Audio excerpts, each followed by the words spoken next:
Bienvenidas y bienvenidos a un nuevo programa de Punto Género, un punto de encuentro para acercarte los temas que se debaten en el Congreso desde una mirada de género. Y hoy vamos a hablar de teletrabajo y cómo se va a legislar para proteger tus derechos como trabajador y trabajadora. Informe.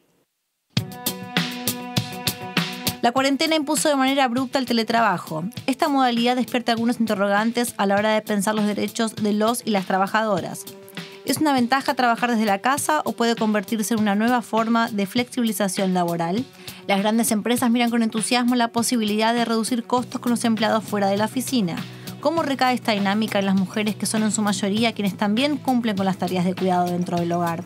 Jornadas interminables, estrés y precarización de las relaciones laborales son algunos de los ejes que preocupan al sector gremial y a las legisladoras. Desde Punto Género analizamos los proyectos que se están trabajando desde la Cámara Baja para dar respuesta a este fenómeno social, cultural y económico de escala mundial. El martes se va a empezar en plenaria de comisiones a tratar justamente los proyectos que hay 14 presentados en diputados para regular el teletrabajo, que se impuso en esta cuarentena. No todos los rubros van a poder continuar, pero seguramente algunos van a quedar. Y para hablar de qué es lo que se debe tener en cuenta justamente para proteger tus derechos, estamos en comunicación con Cecilia Anistey, que es investigadora de la Universidad Nacional de General Sarmiento. ¿Cómo estás, Cecilia? ¿Cómo estás? Buenas noches. Buenas noches. Gracias por acompañarnos. A ver, contanos. En algún momento alguien pensaba, el teletrabajo, yo voy a trabajar desde mi casa, no viajo, me acomodo los horarios, puede ser beneficioso. Pero la cuarentena nos marcó que se nos suma la tarea doméstica, ¿no? En este marco ahora también el acompañamiento escolar. ¿Qué es lo negativo del teletrabajo y qué es lo que hay que tener en cuenta a la hora de legislar? Bueno, como bien decían en esa breve introducción, hay que pensar el teletrabajo como parte de una ofensiva mucho más amplia, ¿sí?, de los sectores más concentrados de la economía a nivel global, que tiene sobre todo aquellos vinculados con la industria de las nuevas tecnologías, la llamada nueva economía digital o revolución 4.0. En ese sentido es importante tener en cuenta que hace muy poquito, en marzo, se legisló en Chile una ley de teletrabajo inspirada en el concepto de derecho a la desconexión, que actualmente está siendo denunciada por las centrales sindicales de ese país porque ha significado una extensión ilegal de la jornada de trabajo. Claro, ese es un punto clave, ¿no? Porque cuando se corta, ¿cómo haces? ¿Cómo trabajás por objetivos? ¿Quién controla? ¿Cómo se ampara esta cuestión de la relación, primero entre pares y la relación laboral con la empresa, con la compañía para la cual uno trabaje? Totalmente, tanto en Chile como en Brasil, como en Colombia, que también se está abriendo una discusión de modificación de leyes ya existentes, lo que vemos es que el teletrabajo, la regulación del teletrabajo viene como ofensiva para precarizar y desregular aún más las relaciones laborales y sobre todo para atacar las instancias de negociación colectiva, ¿no?, de mediación sindical. Aparece conceptos como el consentimiento o el acuerdo entre el empleado y el empleador, ¿sí? Claro. Que son sumamente riesgosas para los derechos. Sabemos que es una relación muy desigual. Yo pensaba, sí, en función de la pregunta con la que me invitaron a conversar acá, que hay como 3 falsas promesas del teletrabajo. A ver. ¿Sí? La primera es la promesa de la conciliación, vida familiar, vida laboral. Claro. ¿Sí? Que el feminismo conoce en profundidad y viene debatiendo y poniendo en cuestión hace muchísimas décadas o más, ¿sí? En realidad lo que sabemos es que las mujeres, las que estamos atravesando el teletrabajo, es que lo que nos plantea el teletrabajo no es una conciliación, sino un conflicto o una crisis. Claro. Una crisis de los cuidados, que es un concepto muy discutido en estos momentos. Mirá, yo te decía, el otro día leía en Twitter un hilo de una madre que está haciendo home office y entonces lo que ella decía era de home office pasó a ser family office. ¿no? Porque tiene niños pequeños, el acompañamiento escolar en este contexto de pandemia y esta idea de que tenés que estar atajando penales todo el tiempo entre la crianza y lo que te exige tu empleo, ¿no? Exactamente, y acá hay algo bastante complejo y te diría hasta peligroso. ¿Por qué? Porque esta idea de conciliación supone que uno puede trabajar al mismo tiempo que está realizando las tareas de cuidado, como que puede hacer las dos cosas en simultáneo, ¿sí? Entonces, lo que podemos encontrar es que lo estamos viviendo ahora en este nuevo ensayo que es el teletrabajo en pandemia. Hay un aumento del trabajo remunerado enorme, ¿sí? Que pesa sobre todo sobre las mujeres, porque en los hogares no se volvieron democráticos y se empezó a redistribuir el cuidado simplemente porque se impuso el aislamiento de la pandemia, ¿sí? Lo que vemos es que esto podría favorecer el aumento del trabajo infantil o el trabajo familiar no remunerado, que tu hijo adolescente te esté conectando a la computadora porque vos no sabes cómo hacerlo, claro, o resolviéndote un problema técnico, ¿no? Y también aumenta muchísimo la exposición a el acoso y la violencia, tanto en el ámbito familiar, también en el ámbito laboral. También en el ámbito laboral, porque hay un montón de tecnologías de control y de control y de el estar en línea, ¿sí? Permanentemente, hace que se facilite la vigilancia por parte de los superiores o los empleadores y que esto se preste a condiciones más favorables para el acoso y la violencia laboral la violencia en el mundo laboral, que es algo que está también en discusión en estos momentos porque hace muy poquito se acaba de aprobar un nuevo convenio de la OIT. Sí, lo hemos comentado acá en el programa, que se acaba de enviar al Senado, el 190, ¿no? Sí.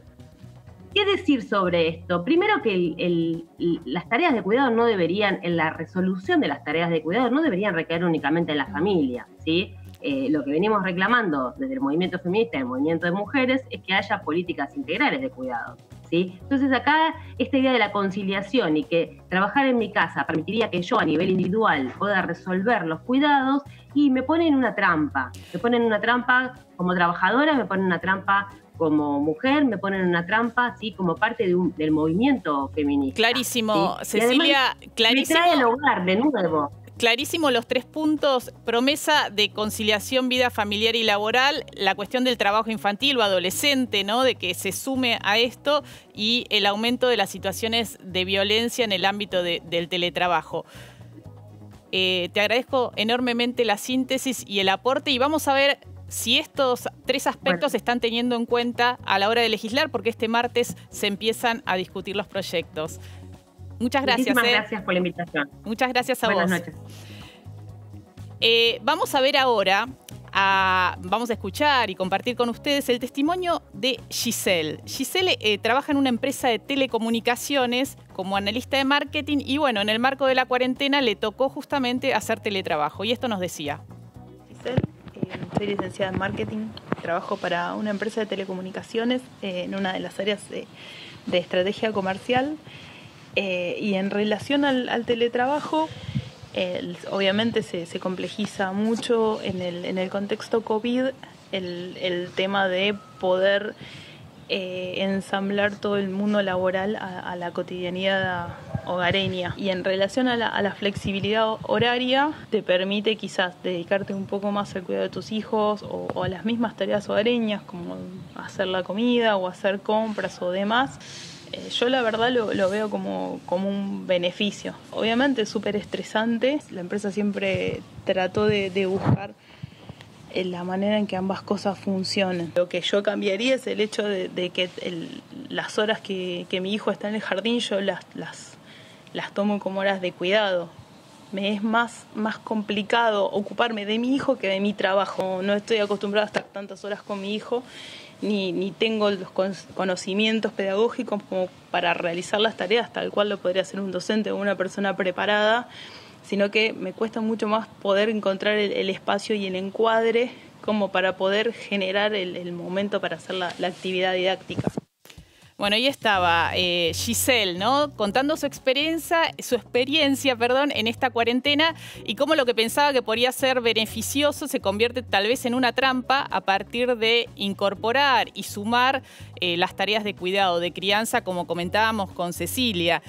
Y quienes no la están pasando bien con el teletrabajo son las docentes principalmente, ¿no? Que de pronto también tuvieron que readecuar su forma de enseñar, de acompañar, incluso de conectarse y aprender sobre las nuevas tecnologías para seguir acompañando a sus alumnos en esta cuarentena. Y esto nos decía Fernanda justamente de esta experiencia que está pasando por estos días. Soy Fernanda, soy docente de escuela primaria, trabajo en Villa Madero. Antes del confinamiento estaba 8 horas con el mismo grupo. A partir del inicio de la cuarentena, realmente lo que siento es que mi trabajo, lo que son las tareas del hogar y mi maternidad nunca terminaron de poder organizarse. Siento que soy las mismas cosas, todo en el mismo momento. No tenemos un respiro, que estamos con un único medio para comunicarnos, que es nuestro teléfono, porque en la comunidad en la que yo trabajo es muy difícil el acceso a una computadora. Todo el tiempo es estar pendiente de nuestro celular, de que a veces cuesta poner horarios para nuestro trabajo porque siempre se tiene en cuenta qué es lo que a las demás familias le puede llegar a ser más favorable, pero nuestra tarea queda para lo último. Es muy complicado. Siento que todo el tiempo se nos están poniendo más preocupaciones a las mujeres y principalmente cuando no podemos cumplir con estas cosas sentimos culpa. Bueno, fuerte el testimonio de Fernanda, docente. Creo que estaría bueno que en las comisiones, cuando se empiecen a debatir este martes, que va a estar el ministro de Trabajo también y van a ir representantes de las centrales obreras en estas primeras reuniones informativas, también se escuchen los testimonios de trabajadoras y trabajadores que en este contexto se les impuso el teletrabajo y cómo es en la práctica. Digo esto antes de establecer las regulaciones. Y estamos en comunicación con la diputada Claudia Ormechea, que ella, bueno, es representante de la bancaria y de la corriente, una referente de mujeres sindicalistas de la corriente federal. ¿Cómo estás, Claudia? Buenas noches. ¿Qué tal, Mariana? ¿Cómo te va? Buenas noches. Qué gusto hablar con vos. Sí, la verdad que sí, porque hace un tiempo que no estamos. Contame cuáles son los puntos de acuerdo que hay en relación a cómo se va a regular el teletrabajo. Mira, entraron a la Cámara de Diputados 14 proyectos de distintos sectores. En realidad te podría decir que en un punteo de los 14 no existen diferencias que no podamos conversar, acercar y poner una puesta en común buscando el mejor instrumento para trabajadoras y trabajadores. Así que tenemos muchos puntos en común que tienen que ver con la necesidad de que sea algo voluntario, que sea por escrito, que sea reversible. Ese es un tema, ¿no? Que pueda ser voluntario. Totalmente, debe ser voluntario y debe ser voluntario por escrito. Y además también tiene que poder ser reversible. Si el trabajador o trabajadora en un determinado momento quiere volver al sistema presencial, tiene que poder hacerlo y la patronal, la empresa, tiene que darle las condiciones para que así sea. ¿Qué pasa con la extensa jornada, ¿no? Porque uno de los temas, como escuchábamos recién en los testimonios, tienen que ver con eso, ¿no? Con las jornadas son eternas, no hay derecho a la desconexión. Mira, Mariana, creo que de alguna manera con esto de la pandemia y el confinamiento todos estamos viviendo lo que significan las jornadas tan extensas. Para un trabajador o trabajadora, porque yo quiero aclarar algo, en el proyecto nuestro nosotros hablamos de trabajo, de trabajador o trabajadora, no de teletrabajador o teletrabajadora. Bien. Es una modalidad. Y digo esto porque es importantísimo que se entienda que el trabajador o trabajadora en esa modalidad tiene los mismos derechos que un trabajador o trabajadora estando en forma presencial. ¿Sabes? Y con respecto a lo que me... Sí. Perdón, sí. No, dale, te escucho. No, pensaba, por un lado, si no se debilita la cuestión del vínculo con otros compañeros y compañeras de trabajo en el sentido de la fuerza sindical, ¿no?, frente al empleador. Y el otro tema, los gastos de conectividad y otras cuestiones que tienen que ver con llevar el trabajo a la casa. Bueno, mira, te hago cortito porque sé que ustedes tienen poco tiempo. Con respecto a la desconexión, es algo insalvable, algo innegociable.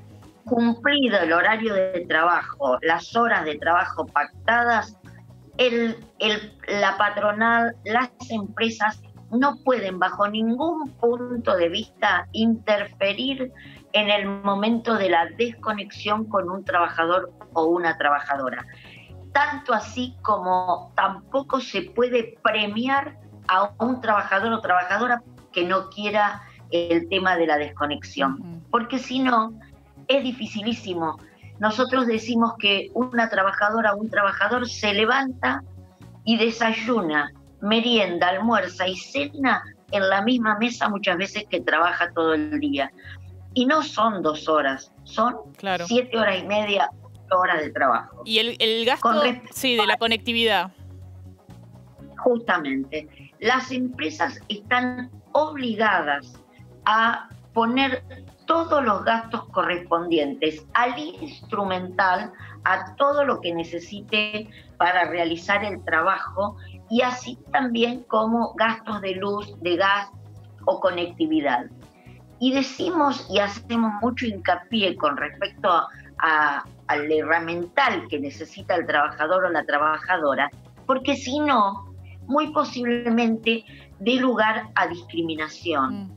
Vos sabés que son elementos caros, no todo el mundo tiene posibilidad de acceder. Entonces las empresas van a poder elegir a un trabajador o una trabajadora porque tiene un último modelo, porque tiene más memoria, porque por distintas razones con respecto al herramental. Por eso nosotros decimos que el herramental tiene que disponerlo la empresa. Bien, Claudia, te voy a tener que despedir, pero sé que empieza el debate esta semana, el martes lo vamos a seguir, sobre todo porque sabemos que el teletrabajo se puede convertir en realidad en un family office, ¿no?, para las mujeres, con la suma de las tareas domésticas y de cuidado, sobre todo en los sectores donde todavía sigue la cuarentena, pero después también continúa eso más allá de esta crisis por coronavirus. Te despido. Hasta la próxima, Claudia. Muchas gracias. Chao, Mariana. Gracias a vos. Bueno, y seguimos ahora en esta cámara para ir a la primera pausa de Punto Género. No te vayas, ya volvemos con más información.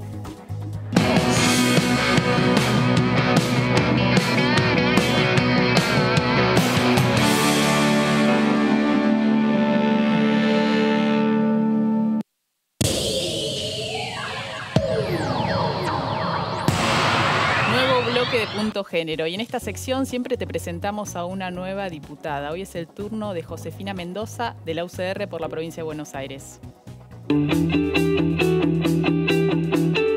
Soy Josefina Mendoza, tengo 28 años, soy diputada nacional por la provincia de Buenos Aires, por la Unión Cívica Radical. Nací en Deró, el interior de la provincia de Buenos Aires, pero hace ya unos años que milito activamente en el distrito de La Matanza.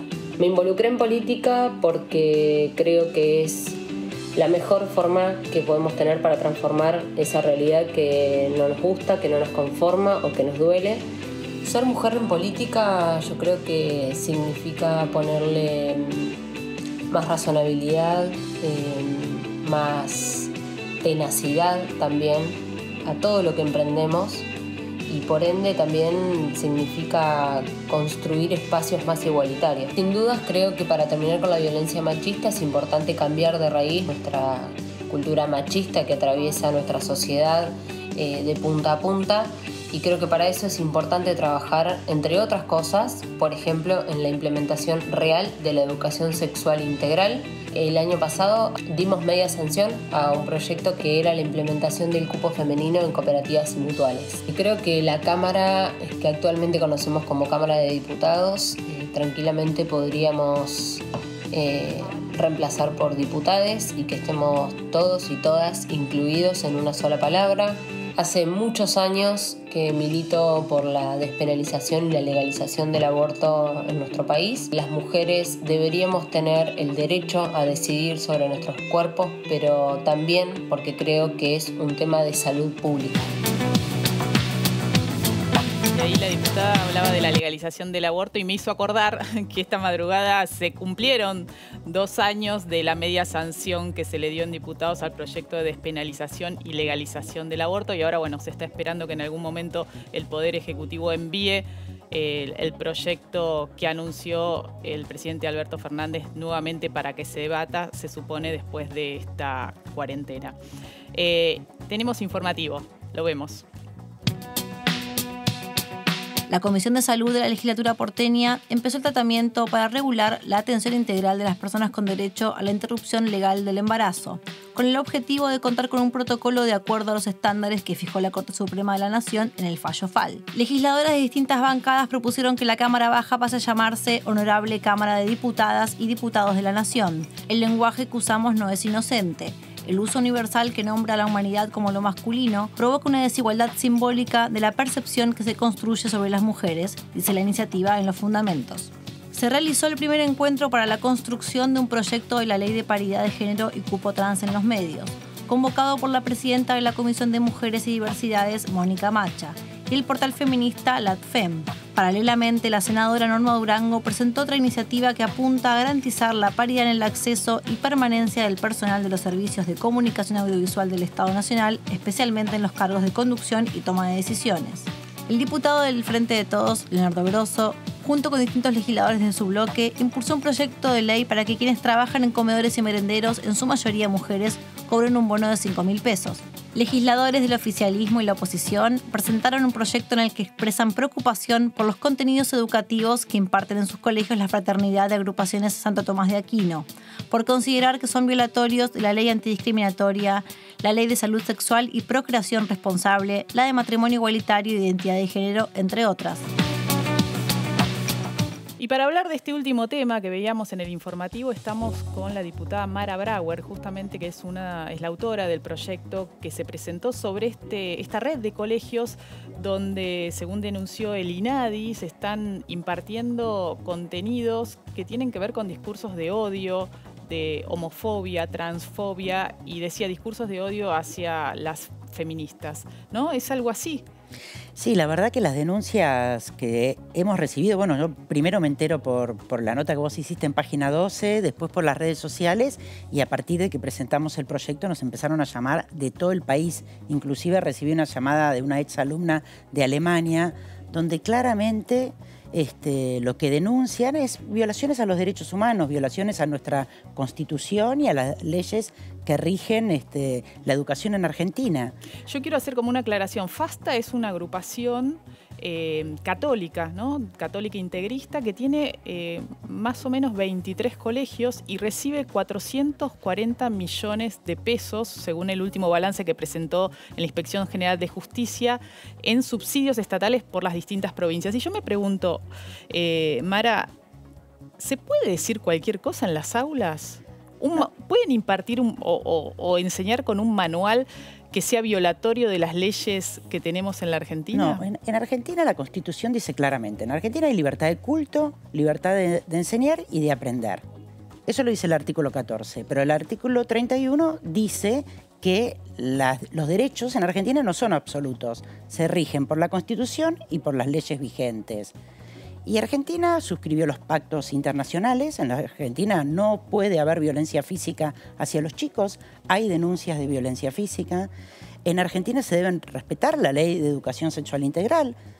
Ellos alegan que el artículo 5, famoso de la Ley de Educación Sexual Integral, prevé que cada establecimiento privado, confesional, adecúa los contenidos a su ideario institucional. ¿Eso, digamos, les da ese paraguas para decir cualquier cosa? No. La ley es clara.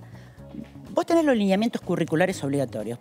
La primera definición en Argentina, la educación es pública, de gestión estatal o de gestión privada. Por lo tanto, los títulos, las habilitaciones y los lineamientos curriculares las da el Estado. Y hay que cumplir con las reglas del Estado. Entonces, si los lineamientos curriculares obligatorios de la educación sexual integral dicen que hay que enseñar los métodos anticonceptivos, hay que enseñar los métodos anticonceptivos.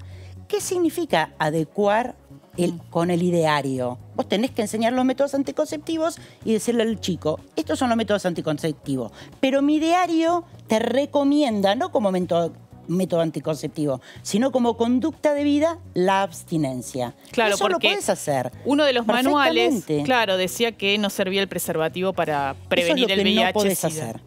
Y no podés decirle a un chico que es un enfermo porque es homosexual, ni podés dejar que los compañeros le peguen porque una chica es machona, ¿sí? Vos lo que sí podés es recomendar conductas. Eso sí se puede hacer.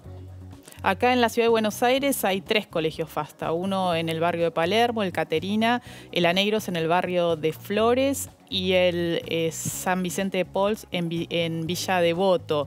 Pero hay en otras provincias también. ¿Qué se puede hacer frente a esto? Y yo me preguntaba, ¿reciben subsidio, tanto subsidio del Estado además? Es que el subsidio del Estado, cuando vos estás habilitado, podés tener un subsidio, depende de la cuota.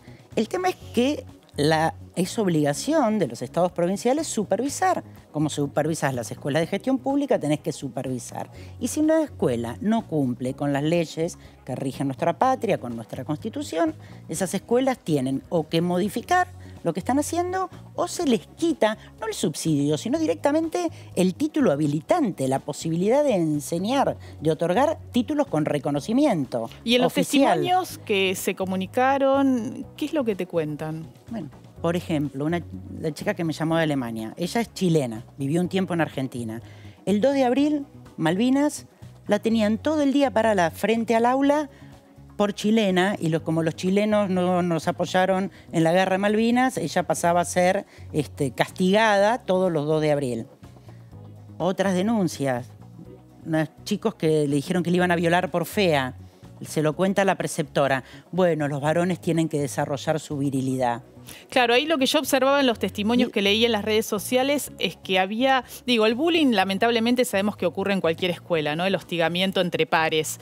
Que acá había como un aval y promovido incluso este hostigamiento de parte del plantel docente. Esto aparece en los testimonios. No, claro, por supuesto. Es decir, los docentes se estimulaban fundamentalmente en los campamentos que organizan a que les peguen a los chicos por ser feminista, por ser... Bueno, hay una chica que tiene grabado a un profesor diciéndole que era una HDP por estar a favor del aborto. Esto el año pasado. La verdad que es muy grave. Ojalá que el proyecto que ustedes han presentado con el apoyo de firmas de la oposición y del oficialismo prospere, porque es plantear la preocupación, pero además que las provincias tomen nota, ¿no? En cada una de las provincias donde están estos colegios, cada una de las jurisdicciones, para que se tenga en cuenta y se vea qué es lo que se está haciendo realmente en las aulas. No, claro, y yo quiero decir, yo defiendo la educación religiosa. En nuestro país hay libertad de culto. El tema es que esto no es educación religiosa. Tenemos que cortar. Es violación. Te voy a cortar a vos, así, porque llegamos al final del programa. Muchas gracias por habernos acompañado. Nos volvemos a encontrar próximo domingo a las 21 con más Punto Género. Chau.